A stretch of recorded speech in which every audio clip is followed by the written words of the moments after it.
ariko iyo tukaganira banza kureba icyabiteye. Ushobora kuba urwaye amibe bitewe n'amasukari menshi ukoresha, bitewe n'imirire urimo kurya muri icyo gihe, bitewe n'ibintu wafashe byo kunywa bitari ngombwa. Icyo gihe umaze kumenya icyabiteye, vana icyabiteye, ubundi ukongera ukaba mu isuka urudaje, ukongera ukaba umugabo muzima ugakora akazi kakemera. Rero iyo uje turaganira kuko uvuze ngo ufite umuti, imiti hari myinshi yongera ubushake.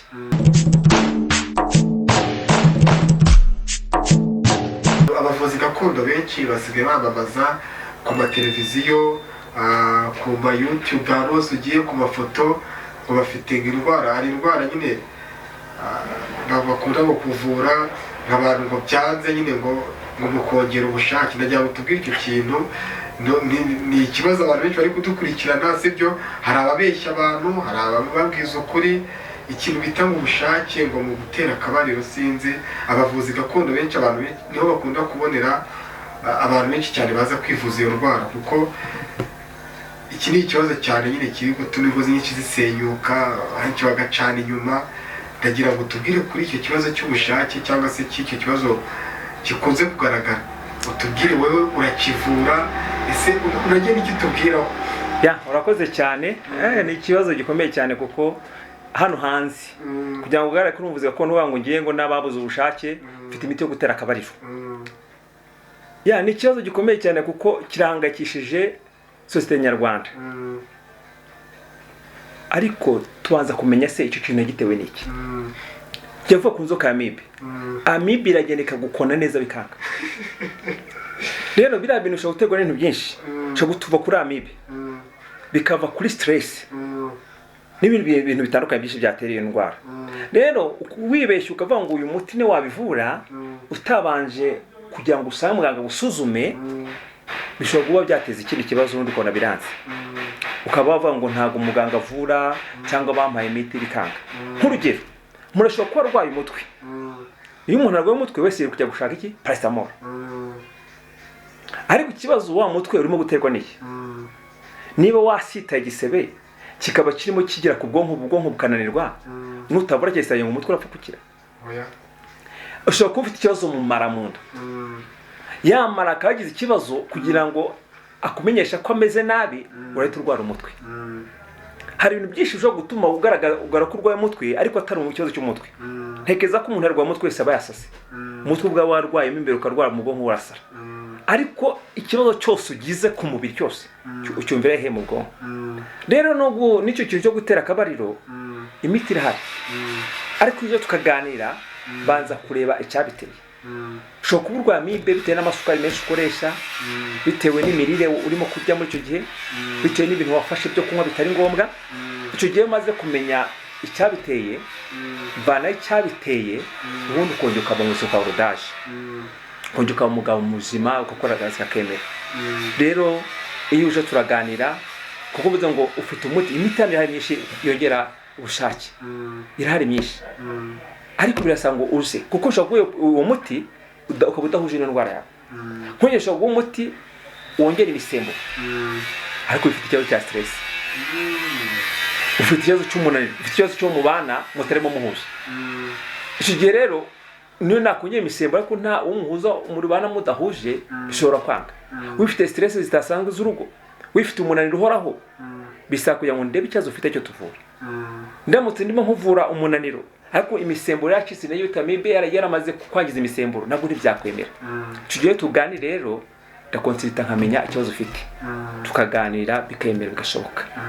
Hari igihe nkuganije kwa muganga afata ibizami, hari tubashi tujya dufata ibizami tukamenya ibice byagiye bisinzira n'icyabiteye gusinzira, tukagufasha. Ni ukuri ufite icyo kibazo ajyaza turamufasha kandi ziko barakira. Sawa, murakoze.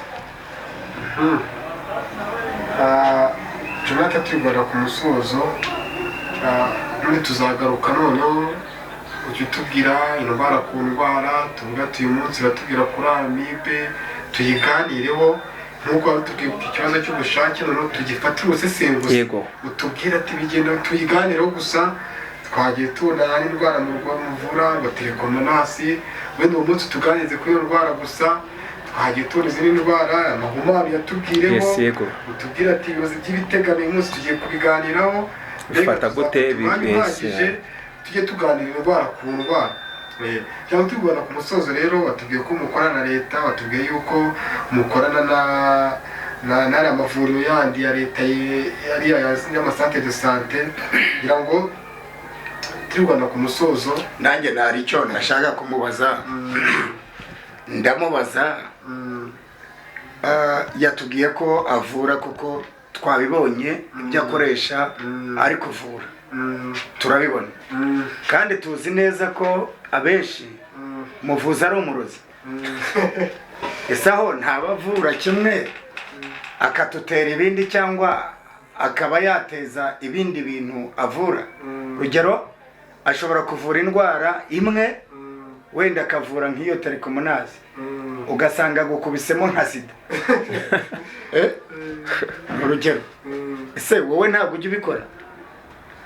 uba ikibazo cyiza cyane nk'icyo umuntu haje yanga ku muntu w'umupasiteri aza kwivuza yarubishe ngo ndavura arambaza ati kuri umuganga gakondo kandi ukavura amarozi mbabara unyereke uburozi bwayo urumva mbabara ndashaka unyereke uburozi bwayo ntabwo bishoboka ko waba uvura ariko utazi uburozi ntabwo bishoboka ndangije ndamwitegereza ndavuga nti ndashaka nkwereka uburozi mpereza ayo mazi yawe ndafite amazi mu gacupa ndayafata n'abantu mu izina rya Yesu Kristo wa Nazareti manda senze indwara yose iri muri uyu mudamu ahoraga ava dakama ndategetse mu izina rya Yesu akivanga agisoma kuri aya mazi kuva bite bihagarara mudamu ati wapi rwose wapi mpumuti ndabana oya ndeya nkwereka uburozi cyari ese agenda afata yarabyanze ko arayatwara aragenda y'amazi arayanywa arakama kuva birashira urugero nguhaye rero abantu bumva ko abavuzi baba bazi uburozi n'ibishiri biki ikindi uburozi ni iki uburozi ntabwo ari inzoka kuko bivuga ntabwo uburozi ari pusi kuko bivuga ntabwo uburozi ari evoka cyangwa isombe ibintu runaka ariye uburozi ni akanwa rero icyo natuye kuri uwo muti bivuze ngo mu izina rya Yesu umuti ugenda uvure nka telekomunasi uwo muti ugenda ugakiza telekomunasi ni ukuvuga ngo ikibazo arambaje rero ntabwo umuti wagenda wangize kandi namaze kumenya indwara ugiye kuvura ikindi nkusengera nawutumye kujya gukiza iyo ndwara sinzi niba anyuzwe n'ikibazo ibyo mushubije murakoze cyane ariko natanywa ambaze kugira ngo kuko abantu benshi bitiranya ko bazi yuko umuntu uvura ashobora kuba yaruga byose hari ikindi kibazo ngira ngo nacyo umve umuntu yakumbaza ati se urasenga uri umuvugabutumwa uri umuhanuzi ukorera Imana ese ibyo bintu bihuza ute nano hanze ese abantu bagufata bate namusubiza nti ngiye ko bamfata ntago njya nkunda kubyitaho cyane ahubwo nita ku muhamagaro wanjye kubera ko naje gusanga hano hanze abantu baravuga kandi ikindi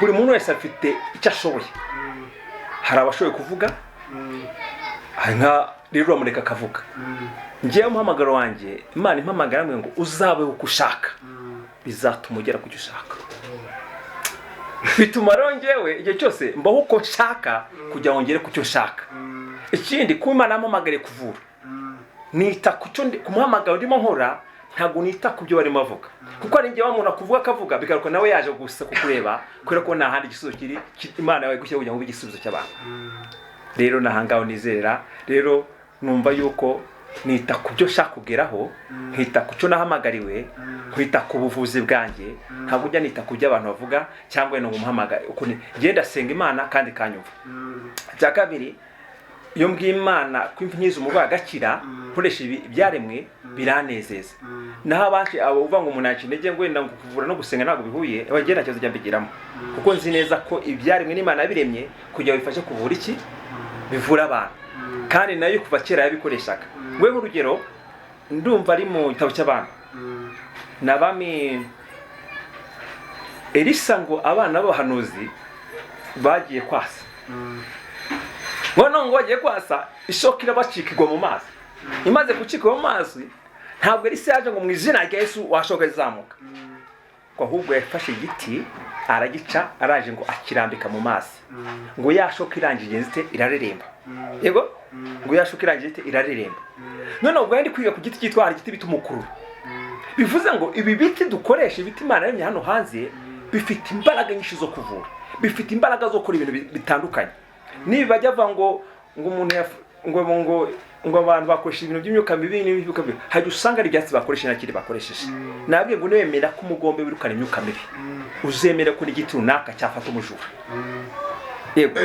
mujura cyane nabyo ujye ubikora se nk'umuntu yibye wabigarura umuntu yibye ushobora kubigarura wenda urugero yapfumuye nka butike yanjye cyangwa se akaba yanyibiye ihene cyangwa se akaba yanyibiye amafaranga hari ukuntu wakoresha ukabigarura murakoze ntekereza ko icyo kibazo ntabwo leta gisubiza none ahangaha atari ko ntemera ko bibaho nemera ko bibaho kandi nemera ko bishobora kubaho nta n'imyuka bibi ikoreshejwe bitewe n'ibyatsi gusa umuntu akoresheje ariko ntabwo nshaka kwinjiramo ngo mvuge ngo ngiye nabikora kugeza uyu munsi ngiye ntabwo mbikora ariko nemera ko bishobora kuba byabaho okay none se Jonathan ngenda cyakwibariza ubu twumvise ko uvura wenda se uvura bari hano hafi mu Rwanda cyangwa se hano hafi mu murenge dutuyemo cyangwa se mu wundi twadikanye duturanye ese nk'umuntu ari nko muri Amerika akaba afite ikibazo cy'uburwayi runaka cyangwa se ari muri hanze mbega mu bihugu byo hanze uyu muntu ushobora kumuvura bikemera ese wamusuzuma gute kugira ngo umuhe umuti ese ushobora kumugezaho umuti gute wamusuzuma ute ukamugezaho umuti gute murakoze cyane nkuko nabivuze nkora ubuvuzi bw'amoko abiri hari ubuvuzi bw'amasengesho hakaba n'ubuvuzi bw'ibimera gusuzuma ni ibintu byinshi cyane kuba uri hanze nagusuzuma nkamenya indwara urwaye nkoresheje iryayerekwa ryanjye ya mpano yanjye nkagusuzuma uri hanze nkamenya indwara urwaye nabona ikeneye kwa muganga ngo itabazi amavuriro agufashe nabona ikeneye kuvurwa niba iva ku myuka mibi nabwo hari uburyo tukorana imiti nkayohereza ikagusanga hanze ukaba wakira rero hari bwavuzi bw'amasengesho hari ubwo bisaba kugira ngo ngusengere nabwo ugakira kuko ni isengesho naryo ryakiza indwara cyane kugira ngo nk'abanyarwanda turabizi cyangwa abantu benshi ibyo kuvuga ngo imiti ijya hanze iragenda ikagerayo ikindi hari abantu benshi hanze mvura rwose maze kuvura abantu benshi muri Amerika mu bihugu by'i Burayi muri Afurika hirya no hino turabavura tukohereza imiti bagakira kandi bajya bashima Imana cyane cyane nk'uko bavuga ngo nukira ujye ushima Imana kubera ko ni Imana yampuje nawe ubasha gukira rero ndavuga ngo numara gukira uzashima Imana niyo yose bayabikoze kuko ari nabo buri umuvuzi kandi bamukeneye murakoze Jonathan tugana ku musozo tuzagaruka kuko nyifite ibibazo byinshi nakubaza byinshi cyane nakubaza icyo tuzakora nuko tuzatuzuka tubwira indwara ku ndwara kuko numvishije ko hari ukuntu wadusobanurira njye numvise ushobora no kuganiriza umuntu akaba yanakira bidasabye akanywa n'imiti kuko hari bivuza ari bazima usanga rwose ko umuntu ushobora kwivuza ari muzima tubwiye ko hari ibibazo bishobora guterwa na stress ugasanga ubashe kugira ikintu ukora kuko ari ibintu byabereye mu mutwe indani ariko ushobora kujya uganiriza abantu gutya kuri televiziyo bagakira cyane akazaza kugura waje kugushimira niyo mpamvu tuzajya dufata umwanya tukaza ukatuganiriza indwara ku ndwara tugana ku musozo rero ndagira ngo utubwire abantu bemera ko cyangwa se abantu bagishidikanya ku buvuzi gakondo bakivuga ati ubuvuzi gakondo ngiyi miti ngo ngiye kwiyangiza ngo gutya na gutya ndagira ngo tubwire abantu bagishidikanya kuri iyo miti y'ubuvuzi gakondo ugira ikintu babwira unababwira unababuhamya ubw'abagiye bagana ubuvuzi gakondo bakabasha kuba bakira dore ko wanatubwiye ko n'ubuvuzi busa nkaho urugero rwa hafi nyine amasantere de sante bajya no bohereza abarwayi hari umuvuzi gakondo ndagira ngo utumarire impungenge abantu bagifite ikibazo ku buvuzi gakondo tugana ku musozo murakoze ndabashimiye mwebwe abakozi b'impano y'ubuzima TV mwakoze kunsura. Ntabwo nabitekerezaga ko hari abantu bajya bamenya ibikorwa byanjye nkora, kuko ntabwo nakunze gushaka kubyamamaza. Ntabwo nshaka kubyamamaza kuko nzi ko ibikorwa byiza biriyamamaza, nicyo ngiye nkora. Ntabwo nashatse kugira ngo abantu babimenye, ariko mba numva ko abantu umurwayi yakize aragenda akabwira nawe uzaza ubirebere. Naho iyo byamamaje cyane murashobora kuza ahure no ko abyushaba byamamaje akaza nta mubaro wazi ko ari bukire ntakire akaba yabifata nabi. Ariko iyo uje wabwira mu ngiye narakize bumva ari ikintu uyumvamo cyane. Rero Imana y'ubuzima murakoze cyane ko mwantekereje ndetse mukanatekereza ko hari abantu mfasha kandi n'abandi bakwiriye kubimenya uburyo baza bagafashwa ndetse bagakira. Rero ndabwira umuntu wese wanga kwivuza, yaba ari indwara mu kujya kwivuza mu bavuzi gakondo, uyu munsi hari n'abatajya bajya kwivuza kwa muganga busanzwe. Izo ni indwara abantu barwaye kenshi agiye biterwa n'indwara mu mutwe, kubera ko muri minsi turimo abantu bafite indwara nyinshi zo mu mutwe. Rero biba bisaba kugira ngo rimwe na rimwe tusenge tubafashe. Ikindi wowe ufite ikibazo cy'uburwayi te intambwe usanga abavuzi bakuvure. Usanga umuvuzi wese ukoresha ibimera, umuvuzi ukoresha ibimera. Ngira ngo ubutanze abasobanurira kugira ngo umenye kuri amuvuzi akoresha avurisha abakurambere. Yena nkavuze aka kantu, umuntu uvurisha abakurambere afite uko akora, n'abavurisha ibimera byonyine bafite uko bakora. Nk'urugero naje ati ndakuvura uri muri Amerika, wewe umahanda kuvura yo gusa afite ubwo ari bubigenze. Ariko natwe abasenga ryase bwavuzi bw'amasengesho nohereza isengesho muri Amerika rigakiza indwara. Harano bagira imyuka mibi bakabiza ikaba yabavura iyo ngiyo. Ariko twereza isengesho rikagera rigakiza indwara kuko tugira imbaraga cyane. Kandi Yesu yavuze ngo mbahaye ubutware, bahaye n'ubushobozi bwo kwirukana abadayimoni. Rero iyo usenze ugategeka imyuka iragenda. Nicyo niringira cyane kubikunda. Rero bwino tugufashe, tugusengere, tugusuzume, kandi ntukajye utinya kwivurisha ibimera, kuko hari indwara zitavurwa n'amasengesho gusa. Hari indwara zikenera ibimera. Nawe ngo Imana ifite ubushobozi bwinshi, ariko yabwiye Hezekiya ati Hezekiya we, kuko usabye ko gukiza kongera imyaka 15, ariko bigenda ngo bidegemye ngo ndakize gusa. Oya, yaramubwiye ngo genda ushaka igiti cy'umutini, ushaka amavuta yerayo. Hari ibindi bitabo nasomye ngo yashyizemo na zateye, ashiramo ibintu nyine imiti ikomeye cyane. Urangiza ukamureka urwa ruguma rwawe rurakira. Ntabwo avuze ngo kira gusa, hari biba bikeneye imiti. Rero indwara zose ntabwo zikizwa n'uvuga ngo kira gusa, hari zikenera ibimera. Nawe ngo iyo by'ubuvuzi kose birakurangirana, biba byiza iyo umenya aho ubuvuzi bwawe buri ukagera ukivuza ugakira. Rero Imana igiye bafashamo. Yo akaryoshye no gatinda mwitama. Rero ni ko umunyarwanda yavuze. Nimba umaze gukurikirana iki kiganiro banze ucunge neza, ushobora kuba umaze kugikurikirana utarakanda subscribe. Ntabwo ari bigoranye cyane, rero ntabwo bigusaba kuribuza n'ibyunzwe cyangwa ikora amabuye ngo uraza kuvunika. Gerageza usige ukanzeho.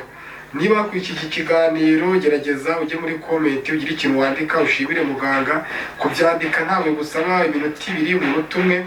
Mujye mureka kuba bagugu ntukareba ibintu ugende gutyo gusa. Gerageza utange comment uvuga ati muganga ndagushimiye, muganga komerezaho. Natwe Imana y'ubuzima tubwira ati musubire mutubwire atuganize ku ndwara iyi, mubitubwire. Niba ubonye iki kiganiro ahantu kigukoze, gerageza utange comment. Ikindi nimba uburwayi ufite bwananiranye twabagereye kwa muganga, fata nimero ya telefone urimo urabona kuri ekara twashyizeho, ubundi uzahamagara ugenda gukora ryake.